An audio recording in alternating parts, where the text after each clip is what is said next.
როგორ ვთქვათ გერმანულად მე მაქვს დრო? გერმანულში ყველაზე ხშირად გამოყენებად ზმნებში ერთ-ერთი ზმნა არის haben, რაც ნიშნავს ქონას. ერთად ვსწავლობთ ყველაზე ხშირად გამოყენებად ზმნებს გერმანულში. Ich habe, მე მაქვს. Ich habe Zeit, მე მაქვს დრო.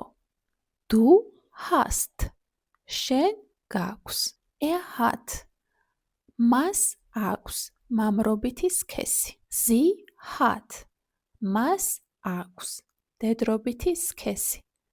Es hat, მას აქვს საშუალო სქესი. Wir haben, ჩვენ გვაქვს მრავლობითი ფორმით. Ihr habt, თქვენ გაქვთ მრავლობითი ფორმით. Sie haben, მათ აქვთ მრავლობითი ფორმით და Sie haben, თქვენ გაქვთ თავაზიანი ფორმით. შემდეგ ვიდეოში განვიხილოთ ზმნა gehen, წასვლა. Tschüss!